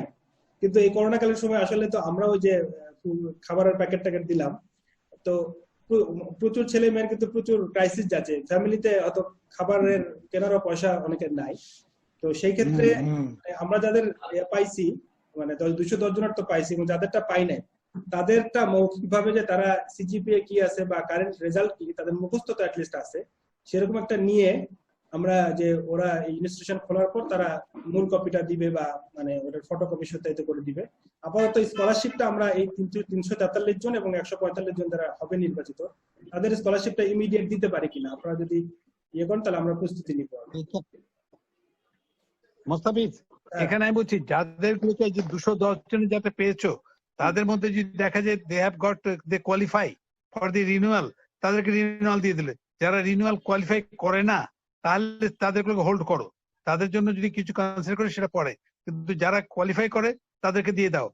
অন্য যাদের বললো যারা দেয়নি তাদেরকে বললো তারা এখন পাঠাক। যেটা বলছে যে ওদের কাছ থেকে যে এটা বলছে ওটাকে আমরা তো সময় বাড়াচ্ছি, আগস্ট মাসটা দেখি, আগস্ট মাসের মধ্যে যদি না পাই তখন দেখা যাবে, কারণ 3 তারিখে পরে সব খুলে যাওয়ার কথা। না স্যার, আমি অলরেডি পেপারে দেখলাম যে এটা সেপ্টেম্বর আগে তো নাই, মানে আরো কি যে চিন্তা করতেছে যে এটা ইনস্টিটিউশন খোলার কোনো সম্ভাবনা নাই, যেটা ম্যাডাম বললেন আর কি। আমাদের 210 জনের জন্য তো কোনো প্রবলেম নাই, তোমার 260 জন ছিল, তোমার কত দিয়েছে? 43 জন স্যার, 243 জন। তাদেরকে বলো, তাদেরকে এদেরকে হয়তো তার রেজাল্ট ভালো না সেই জন্য করছে না। প্রথম কথা তাদেরকে যেটা করছে না, পাঠাচ্ছে না, সেটার কারণটা তো ঠিক বোঝাচ্ছে না। না স্যার, এই যে এটাকে একটু রিভিউ করাও। চলে গেছে না, আমার জানা মতো অনেকের রেজাল্ট ভালো স্যার। স্যার ম্যাডাম আমি একটু বলবো, জি জি আমি একটু বলবো। আমি যেটা বলতে চাচ্ছিলাম যে আমরা তাড়াহুড়া করার তো আমি দরকার দেখি না। আমাদের উদ্দেশ্যটা হলো আর ওরা যখন পড়াশোনা করছে সেই সময় ওদেরকে আমাদের এই টাকাটা ওদের হাতে দেওয়া। এখন যেহেতু ওরা পড়াশোনাই করছে না, এখন বাড়িতে আছে, ওরা যখন পড়াশোনা করতে যাবে বাড়িতে, প্রত্যেকেরই বাড়ির অবস্থা খুবই খারাপ। এখন বাড়ির থেকে যখন ওরা এখন পড়তে যাবে, হয়তো সবাইকে খালি হাতেই যেতে হবে, কোনো মতে আবার পড়ার জন্য ফিরে আসবে, তখন সেই মুহূর্তে ওদের টাকাটার দরকার বেশি। ক্লাস শুরু হয় তখনই আমরা দেই। ম্যাডাম আমার মনে হয় যে অনলাইনে সব ম্যাডাম এখন কিন্তু অনেক ইউনিভার্সিটি অনেক জায়গাতে কিন্তু এখনই কিন্তু আপনার টিউশন ফি নিচ্ছে কিন্তু ওরা, মানে অনলাইন ক্লাস হচ্ছে তো। প্রাইভেট না প্রাইভেট না, এমনিও প্রাইভেট হচ্ছে, কিন্তু এমনিও আপনার যেমন বুয়েটও তো নিচ্ছে আপনার তারা ক্লাস, আমাদের ঢাকা ইউনিভার্সিটি আইবিও নিচ্ছে, বঙ্গবন্ধু মেরিটাইম ইউনিভার্সিটিও নিচ্ছে। আইবিএ না শুধু স্যার, আমরা নিজেরাও নিচ্ছি ক্লাস, আমরা অনলাইন ক্লাস নিচ্ছি আমাদের ইনস্টিটিউটে। আমি বলছিলাম যে ওই আমাদের আসলে কলেজগুলোও আমরা এমনকি ওরা ভর্তি সরকার বলে দিচ্ছে আগামী 9 তারিখ থেকে ভর্তি নিবে, তার মানে সবাই টাকা পে করতে হবে আর কি। আমার মনে হয় অনলাইনে হোক বা অন্যভাবে হোক, মানে অ্যাক্টিভিটিটা শুরু করতে চাচ্ছে, কারণ টিচারদেরও তো বেতন দিতে পারতেছে না প্রাইভেট যারা ওরা। হ্যাঁ হ্যাঁ রাইট। প্রাইভেটের জন্য আমাদের তাই না, কারণ প্রাইভেট ইউনিভার্সিটিতে তো আমরা ছাত্রদেরকে স্কলারশিপ দেই না, অতএব প্রাইভেট স্কলারশিপ দিচ্ছে না, অতএব প্রাইভেট আমরা সমস্ত কিন্তু পাবলিক ইউনিভার্সিটি, পাবলিক স্কুল এগুলোই কনসিডার করি। তো সেই প্রবলেমটা আমাদের না, আমি একটু মেয়েকে দিয়ে এই জন্য বলতে চাচ্ছি। তবে এটা ঠিক, আমি আমিনার সঙ্গে এটাকে তারা ওদেরকে যেগুলো আছে ওদেরকে পেয়ে তারপর ওদেরকে যেগুলোকে রিনিউ করার জন্য আমাদের কন্ডিশনটা মিট করলে তাদেরকে দেবো। ওদেরকে বলতে গেলে কলেজ খোলার পরে সত্যি তাদের টাকা পয়সা দরকার হবে তখন, এখন বাড়িতে থেকে টাকা পয়সার দরকারটা অনেক কম। এটা কিন্তু এই স্কলারশিপটা not for feeding the parents or the family এক্সপেন্ডিচারের জন্য, এটা এডুকেশন এক্সপেন্ডিচারের জন্য। তো এডুকেশনের জন্য যদি খরচ করতে হয় তাহলে এখন তাদের দরকার নেই টাকাটা। আমার কাছে বেশ কিছু টেক্সট আসছে, মানে মেসেঞ্জারে টেক্সট আসছে যে মানে 2-4 জন আসবে এটা স্যার অনলাইনে ক্লাস করতে হচ্ছে এবং এই ডাটা কেনার জন্য তাদের আসলে প্রতি সপ্তাহে ডাটা কিন্তু তো 100 টাকা এলে হয়ে যায়, 200 থেকে 250 টাকা একটা ক্লাস। 100 টাকা না মুশির ভাই, অনেক লাগে, অনেক 1000 থেকে 1200 টাকা ডাটা কিনতে খরচ হয় এই শুধু ক্লাসে পার্টিসিপেট করার জন্য। কেউ এই টাকার অভাবে ক্লাসে পার্টিসিপেট করতে পারতেছে না। রাইট ঠিক। এখন স্যার আমরা এটা একটা রিয়েল প্রবলেম। এটা কিন্তু বেশ কিছু টেক্সট আমার কাছে আসছে আর কি, এই স্কলারশিপ পাওয়া স্টুডেন্ট এবং যারা নতুন। আমি একটু আমার অভিজ্ঞতা বলি, আমাদের অনলাইন ক্লাস হচ্ছে। মোস্তাফিজ, এগুলো তুমি যেগুলো পেয়েছো, রিকোয়েস্ট পেয়েছো, সেগুলো সব কম্পাইল করে একটা করে পাঠিয়ে দাও, আমরা ওটাকে দেখে নিয়ে পরে এটা করবে। এখন ইনস্ট্যান্ট ডিসিশন না দিয়ে সেটা চেয়েছে তাদের তোমার কাছে করছে, সেগুলোকে দিয়ে দাও, মেম্বাররা এটাকে স্টাডি করে দেখে দিই, তখন তাদের সুচিন্তিত মত দিয়ে দেবে, সেই হিসাবে ডিসিশন নিও। চেয়ারম্যান মহোদয়, আমি একটু একটা জিনিস বলতে চাচ্ছিলাম, 1 মিনিট। আমার না 5:30টার সময় একটু আরেকটা মিটিং আছে, আমি একটু আপনার অনুমতি নিয়ে এখান থেকে যেতে চাচ্ছিলাম। আমি ওটার সাথে একমত আর কি। আচ্ছা ঠিক আছে, আমি এখান থেকে যাবো। Thank you. ডক্টর ফজলে খোদা কিছু বলতে চাচ্ছিলেন। আমি ওই যে অনলাইন ক্লাসের ব্যাপারে এবং ছাত্রদের যে প্রবলেম গুলো, গতকালও আমি অনলাইন ক্লাস নিলাম, আমার ছাত্রদের 100 জন স্টুডেন্ট সেখানে অ্যাটেন্ড করেছিল। আমার ছাত্র সংখ্যা আরো বেশি, কিন্তু অনেকেই করতে পারে নাই, তাদের এই যে মোবাইল ডাটা তারা যে ব্যয় করতে হয় এরকম অবস্থায় নেই। বিশেষ করে উত্তরবঙ্গের যাদের দেখলাম, তার মধ্যে 2-1 দেখলাম, কয়েকজনকে দেখলাম ছাতা নিয়ে বাড়িতে করতে পারছে না, বাইরে নদীর পাড়ে গিয়ে গাছের নিচে গিয়ে ছাতার নিচে থেকে আমার সঙ্গে ক্লাসে অ্যাটেন্ড করেছে। এবং কয়েকজন কান্নাকাটি করলো, স্যার আপনারা যে ক্লাস নিচ্ছেন আমাদের ডাটা কেনার মতো টাকা নেই, বাড়িতে খাবার টাকা নেই। তো যদি আমরা এগুলো কনসিডারেশন নেওয়ার সুযোগ থাকে, আসলে তারা দুর্বিষহ অবস্থার মধ্যে আছে। এর মধ্যে আমাদের পাবলিক বিশ্ববিদ্যালয়ে ক্লাস শুরু করেছে মূলত, বিশেষ করে আমি ঢাকা বিশ্ববিদ্যালয়ের কথা বলছি, প্রাইভেট বিশ্ববিদ্যালয়দের আসলে রাতের ঘুম হারাম হয়ে গেছে। ওদের আসলে টিচাররা যারা বেতন পাচ্ছে না সেই জন্য হয়তো তারা এটা করছে, আমি এটা খারাপ ভাবে দেখছি না। এই কারণে ঢাকা বিশ্ববিদ্যালয়ে কি করে, জাতির বোধে ঘুম হারাম হয়ে গেছে, ঢাকা বিশ্ববিদ্যালয়ে একবার না পড়িয়ে বোধে শুধু বেতন নিয়ে খাচ্ছে, এরকম একটা অবস্থা। বাধ্য হয়ে আমাদের এখান থেকে প্রশাসন থেকে বলা হয়েছে যে এখন একটা ক্লাসের ব্যবস্থা করা হোক ছাত্রদেরকে জাকিয়ে রাখার জন্য, কিন্তু প্রকৃতপক্ষে ওরা ক্লাস করার মতো অবস্থায় নাই এবং তাদের টাকা পয়সা খুব ক্রাইসিস অবস্থার মধ্যে দিয়ে তারা দিন পার করছে। যদি আমাদের এখান থেকে ডিসিশন নেওয়া যায় কোনোভাবে, তাদেরকে কোনোভাবে সাপোর্ট করা যায়, আমি জানি না করা যাবে কিনা, নিয়ম কানুন মেনেই করতে হবে, আমার মনে হয় তাদের উপকার হবে, কারণ ক্লাস নিতে হচ্ছে, ক্লাস তাদের করতে হচ্ছে। এটাও কিন্তু ওই ক্লাস যেটা করা যায় ডেটা খরচ বা অন্যান্য যেগুলো আছে এটা আমাদের শিক্ষার মধ্যেকারী, বাড়িতে থেকে শুধুমাত্র যা খাচ্ছে তাই না, এটা তো পড়াশোনার মধ্যেকারী একটা অংশ বলে আমার মনে হয়।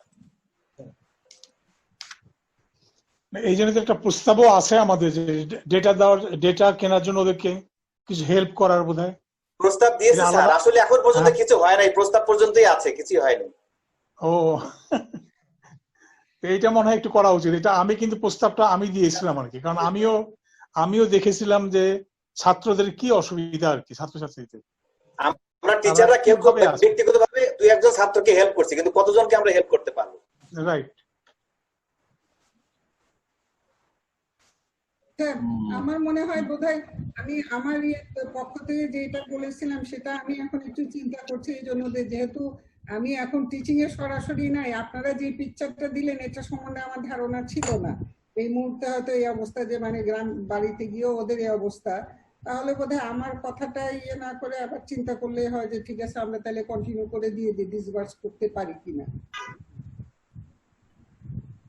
মানে রশিদুল হাসান সাহেব আর যেটা ফজলের কথা যেটা বললো এটা ঠিক আমি ওইভাবে চিন্তা করি না, আমার মাথাতেও আসে নাই যে ওরা যেটা অনলাইনে ক্লাস করতে গেলে ওদের প্যাকেজ কিনতে অসুবিধা হচ্ছে, টাকা পয়সার অভাব, সেটা চিন্তা আমার মাথায় আসে নাই। না এটা প্রবলেম হচ্ছে ম্যাডাম, আসলে হচ্ছে। হ্যাঁ ম্যাডাম আমরা দেখছি তো, আমি তো ক্লাস নিই, আমিও ম্যাডাম আমিও কিন্তু ভুক্তভোগী হচ্ছে কিন্তু।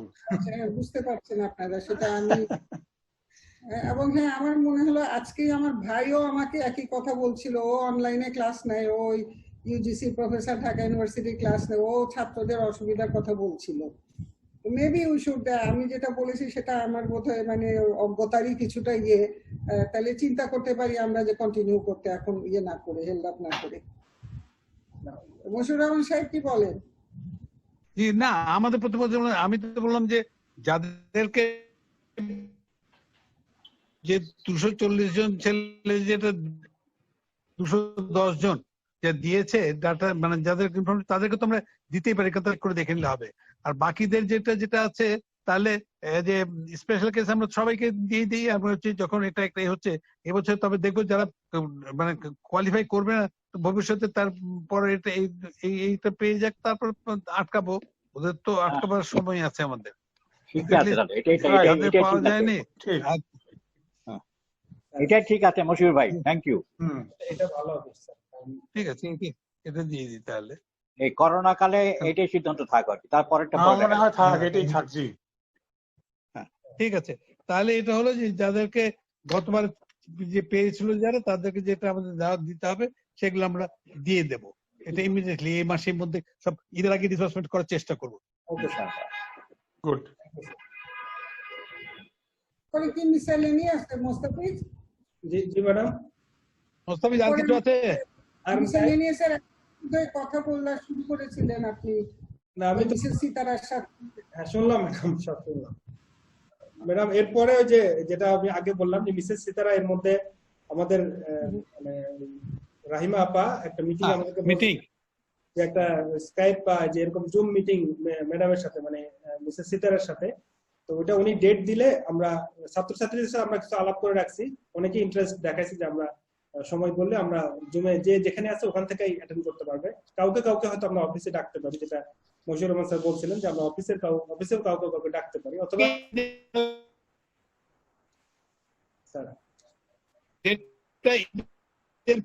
করো অবশ্যই ঈদের পর, মোস্তাফিজ, ঈদের পরে ম্যাডাম সীতারার সঙ্গে যেটা মিট এতে আফটার দি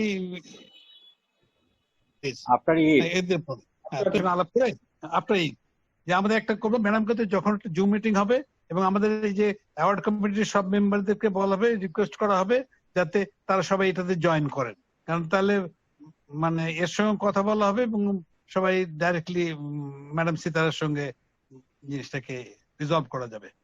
ঠিক আছে। ওকে। আর আরেকটা জিনিস আছে স্যার, আমাদের একটা ফেসবুকে আমাদের একটা গ্রুপ পেজ আছে ছাত্রছাত্রীদের, সেটাতে আপনারাও কেউ কেউ মেম্বার আছেন, মানে আমি ওই রিকোয়েস্ট আপনাদেরকে করছি, কেউ কেউ মেম্বার হয়েছেন। তো ওটাতে প্রায় 2300 মেম্বার এখন, এবং দিনে দিনে এটার মেম্বার বাড়ছে। আশা করছি যে এটা একটা বড় নেটওয়ার্কিং হবে, এবং যেখানে আমাদের আগের বৃত্তি পাওয়া স্টুডেন্ট থাকতেছে এবং নতুন নতুন যারা বৃত্তি পাচ্ছে এবং যারা এই বৃত্তি সম্পর্কে জানতে চায় তারা এটার মেম্বার হয়। তো এটার জাস্ট আপনাদের জানার জন্য যে এরকম একটা পেজ আমরা মেনটেন করি। আচ্ছা, এটা অনেক গুড, ভালো।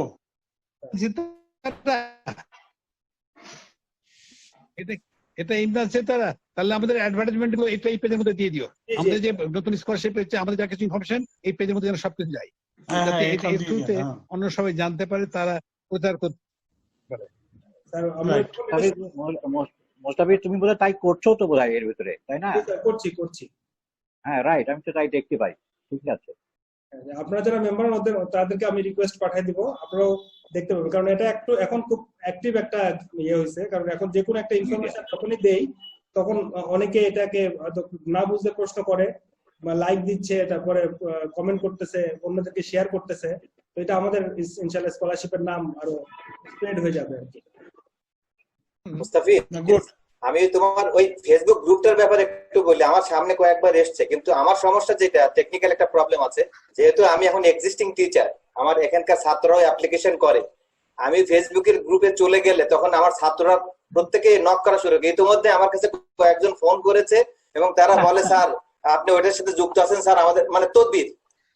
আমি ওটার সাথে যুক্ত হচ্ছি না, আমার জন্য মুশকিল ব্যাপার আর কি, আমি ওটাতে যুক্ত হবো না। এমনি দেখছি তোমার সাথে আমার যে আছে এটা দেখতে পাচ্ছি আর কি। না না, আপনি হবে না বলবেন আমি তদবির করি না, আপনি করবেন যে যারা বলবে যে তদবির করতে, আমি তদবির করি না, এখানে তদবির চলে না, যে ইউনিভার্সিটিতে কোন রকম তদবির হয় না, সব তদবির চলে না, রাইট। এটা এক্সিস্টিং স্টুডেন্টদেরকে আমি আসলে ফেসবুকে অ্যাড করি না, আমার এক্সিস্টিং স্টুডেন্ট আছে তো আমি এই নীতিটা মেনে চলি। না ঠিক আছে, না সেটা ভালো। আমরা বাঙালিরা না সুযোগ পেলেই একটা খাবলা দিতে চাই, আমরা ছাত্ররা তাই করছে যে তদবির চেয়ারম্যান করছে। এখানে কিন্তু একটা আপনি তো নতুন এসেছেন, আজ এই কবছরের মধ্যে আজ আমরা কোন রকম তদবির একসেপ্ট করি নাই, ইভেন খুব নন পার্সেন্টেজ নো তদবির।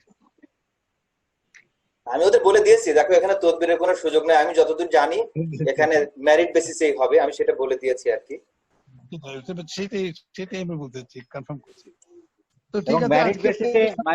মেরিট বেসিসে মশিউর ভাই, ডক্টর ফজলে যেটুকু বলতো, ডক্টর ফজলে আমি একটু এক তাল মিলিয়ে দিই, যে মেরিট বেসিসে হচ্ছে বলে দেখা যাচ্ছে যে যারা আমরা ইভালুয়েশন করছি সায়েন্স এবং আর্ট ইত্যাদিটা থেকে এসে, এবং যে নাম্বারটা পাচ্ছে একেবারে কাছাকাছি আসতেছে, এভারেজ দেখা যাচ্ছে, তাই না? অতএব অবশ্যই এটা বায়াসনেস নাই এখানটায়। মুস্তাফিজ বুঝতে পারছো ব্যাপারটা? জি, আমিও দেখছি অলমোস্ট আপনাদের নাম্বার কাছাকাছি, মানে ভেরি গুড, সেটাই বড় কথা। ঠিক আছে, আরেকটা সেটা কত আমরা স্পন্দনের মিটিং এ ওই যে জাফর ভাইয়ের একটা ইয়ে ছিল, যে স্পর্শ নামে একটা এখানে সংস্থা যারা ব্লাইন্ডদের নিয়ে কাজ করে, ওরা কিছু অ্যাপ্লিকেশন পাঠাবে এটা স্কলারশিপের জন্য। যদিও আমরা বলছি যে এর আগে আমরা এরকম কোনো আলাদা ক্যাটাগরির মধ্যে ফেলে কাউকে সহযোগিতা করি নাই। যদি কোনো ব্লাইন্ড বা প্রতিবন্ধী আমাদের ক্যাটাগরির মধ্যে পড়ে, তাকে হয়তো কিছুটা ইয়ে দিয়ে যে হ্যাঁ এই মানে রেজাল্ট করেছে, সো তাকে আমরা নিতে পারি, এরকম আমরা করি নাই। কিন্তু যদি সে এমনিতে সিলেকশনে প্রক্রিয়া আসে তাহলে পায়। তারপরেও মানে ওই আমরা বলছিলাম যে অ্যাপ্লিকেশন গুলো ওনাদের আছে, মানে রিজার্ভিং ক্যান্ডিডেট এবং রেজাল্ট ভালো তুলনামূলক, তাদের অ্যাপ্লিকেশন পাঠাতে বলছি। এবং ওটা স্পর্শর যে এখানকার দায়িত্বে আছে, উনি গোটা 6 অ্যাপ্লিকেশন, উনি ফোনে আমার সাথে যোগাযোগ আছে, উনি 6টা অ্যাপ্লিকেশন পাঠিয়ে দিচ্ছে। তো এটা আসলে আপনাদের সাথে এটা আলাপ করবো, যেটা আমরা কি করতে পারি। মুস্তাফিজ, এখানে একটা কথা হচ্ছে কি, যে ব্লাইন্ড বা ইম্পায়ার্ড যদি যার কেউ থাকে, তাহলে তো তো তাদের কেসগুলোকে আমরা সম্পূর্ণ একটা আলাদা করে স্পেশাল এটার জন্য করার জন্য যে বছর যতগুলো আসবে এরকম করে দেখে এটা করার জন্য আমরা রিকোয়েস্ট করবো ওনার কাছে যে একটা স্পেশাল ফান্ড দিতে, সো দ্যাট ওদেরকে দেওয়া যায়। কারণ যে রেজাল্টস এর মধ্যে দিতে গেলে একটা ব্লাইন্ড আর একটা যে যার চোখ আছে তার দুজন রেজাল্টের মধ্যে একই রকম হবে না, যার ব্লাইন্ড তার যদি অনেক খারাপ তবু সেটা এদের জন্য ভালো, মানে এদের সঙ্গে কম্পিটিটিভ হবে। সেই জন্য এদের কেসটার জন্য আমরা একটা আলাদা ক্যাটেগরি এখানে বলবো যে তাদের কাছে তাদেরগুলোকে সেপারেটলি কনসিডার করা, আর তাদের জন্য একটা রিজার্ভ কোটা রাখা, যে এদেরকে জন্য এরকম করে প্রত্যেকটা স্কোয়ার ক্যাটাগরি আমরা 2-1টা রেখে দেবো যারা ফিজিক্যালি ইম্পায়ার্ড আছে কিংবা ব্লাইন্ড আছে তাদের জন্য। এরকম একটা কোথায় করলে ভালো হয়, আপনারা কি বলেন? না না, ঠিক ঠিক। মুশির ভাই, thank you, it's good proposal. আমার এটা হয় ভালো, না হলে যারা সাধারণত ওই ডিসেবল বা এরকম কেউ থাকে তাদের কিন্তু মার্কস কম থাকে, বিভিন্ন রকম সমস্যা থাকে, এমনি কম্পিটিশনে তারা এমনিতে পেছনে পড়ে যাবে। সেই জন্য যদি কোটার মধ্যে নিয়ে আসা যায় তাহলে মোটামুটি এরা সুযোগ সুবিধাটা ভালো পাবে বলে মনে হয়। এই স্কলারশিপটা এতদিন ধরে চালাচ্ছি, এখানে মানে আরো আগেই হয়তো স্কোপটা করার দরকার ছিল। যাই হোক, না করা হলেও এখন করা আমার মনে হয় করা যায়, এটা করা যায়। ডিসেবল ম্যাডামের কাছে রিকোয়েস্ট, তাহলে মিটিংটা ক্লোজ করে দেন আপনি। আচ্ছা ঠিক আছে। শেষ কথা আমার ম্যাডাম, এই ইভালুয়েশনের জন্য আমরা যে অনারিয়াম দেই সেটা ম্যাডাম আমরা আপনাদের সাথে পরে যোগাযোগ করে দিব।